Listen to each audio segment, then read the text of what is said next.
Protect your goal. What does showing up and doing the work look like for you today? Would it mean making that call you've been putting off? Sending those emails you've been avoiding? Going to the gym for the first time in a week? When someone wants to go to a movie at 10 o'clock p.m. but you have practice at 6 the next morning, what is your response? Are you going to squeeze it in, losing step to make it all work? Or are you committed to being fully present at practice the next day? You can have whatever you want, but you can't have everything. You have to make a choice about what's important to you. Let me tell you what sets a true champion apart from a wannabe. What happens when it's time to show up to do the work? Are you there in mind, body, and spirit? Or are you somewhere else?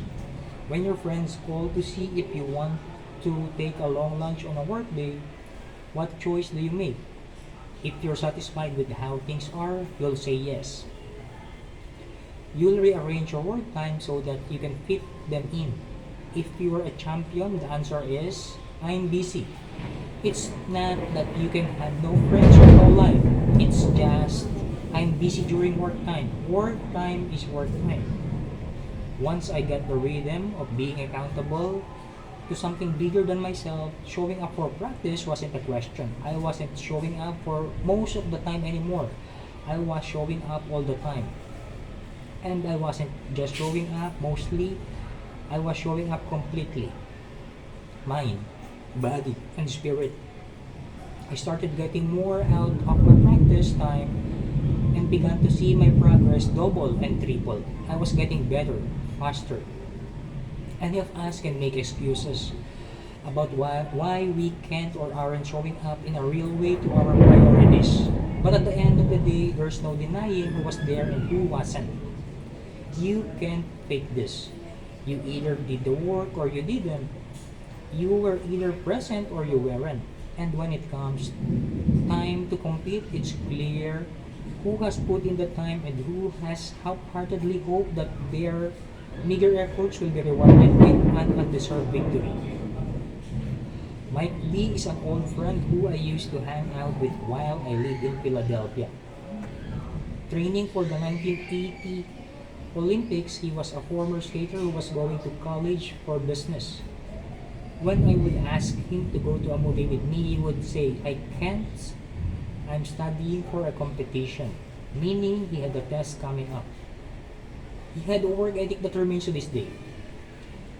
He was willing to sacrifice and put in the time. Today, he is one of the most successful people I know in business. And he climbs mountains and rides bikes and is a top performer in everything he does. He's an inspiration to me and so many others. I heard of a young man who moved to Nashville because he needed a big chance in his life. He's recovering from an addiction to prescription drugs and wants to be a musician. Nashville, of course, is the most competitive market for musicians. But but he moved there anyway, trusting that with commitment and repetition, he could make progress toward his goal. He's a drummer but took a job at a bank during the day to pay his bills. He found a cheap place to live and rented a storage unit where he keeps his drum set. 5 days a week after work, he leaves his job and drives to the storage unit, where he practices the drums for 3 hours at a time. Co-workers ask him to hang out after work and he says no. He is scheduled to go practice the drums. Friends ask him to dinner and he says sure on the weekends. During the week, I work and play the drums. There is no confusion about priorities. No question about what is going to happen each week. No question in this young man's mind what his priorities are. That is commitment and repetition. And as a result, I guarantee you that he will make a way for himself, even in Nashville's incredibly competitive music industry. You might be thinking, okay, I want to be a winner, but I also want to have a life. My question for you is this: do you want the same life you've been living? Or do you want a different one? The fact that you're this far into the book tells me that you want a different one. You're not satisfied. You're ready for a change. That's what we're talking about here. We're talking about making a change, small changes, really, so you can have the life you've always wanted. You might also be wondering, but what about my friends? Let me be blank with you for a minute. If your friends are constantly trying to pull you off your back, there's a very good chance that those friends are losers and want you to be too. The life of a champion is not a life without friendship, but it is a life that requires you to decide who your friends are going to be.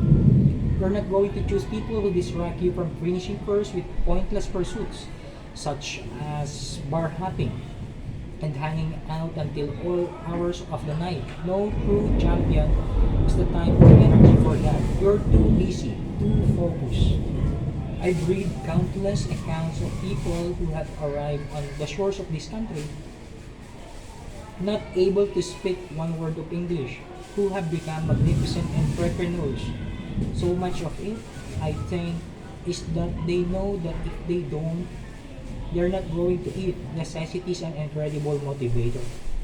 Too many of us lack drive not because we don't have what it takes, but because we're too comfortable. We think, I'm not going to get anything more for working hard, so what's the point? The point is that you've got one life to live. This is not a dress rehearsal, it's your only shot. There's a beginning, a middle, and an end. And our job is to make the middle as great as possible.